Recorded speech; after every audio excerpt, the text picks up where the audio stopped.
This is intended as a letter to the school system. I suppose to validate myself and my perspective. I'm autistic ADHD, I'm a registered teacher, I'm a developmental educator, specialist behaviour practitioner, non-ABA, and have been working in this sector for 20 odd years now.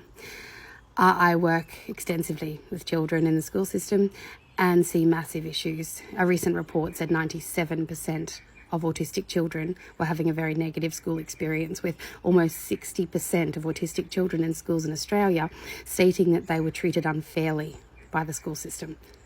This is serious stuff. So an open letter to teachers, to educators, to principals, to schools. First, please stop telling autistic and ADHD kids to sit down to listen. Most of us can't listen to anything you're saying unless we're moving, unless we're stimming.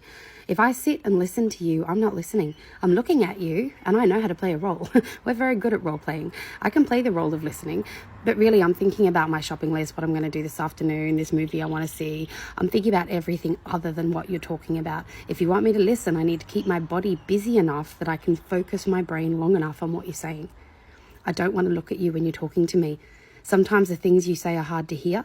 Sometimes I just can't concentrate if I'm looking at your eyes. I need to look elsewhere.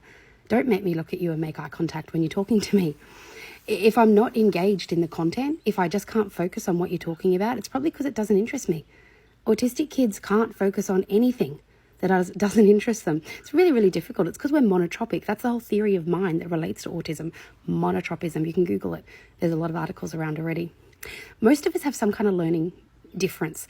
You call it a disability. It is disabling to us because of the lack of knowledge of the school system about it. It wouldn't be a disability if you all understood. Things like dyspraxia, dysgraphia, dyscalculia and dyslexia are things that teachers should have in their education before they become a teacher. I realise that's not your fault that you don't have that, but it's also not our fault. And it's really unfair that children who are autistic go so long without even having it identified that they have a learning disability.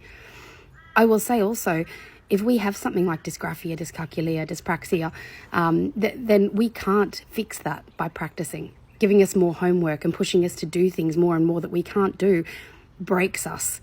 It kills our self-esteem. It's really, really damaging. We need to have accommodation so we don't need to do that. If we have dysgraphia, let us use iPads so we don't have to write. We can't write. And if that's inconvenient to you, it doesn't make us suddenly able to write. It just doesn't work that way. This is only part one.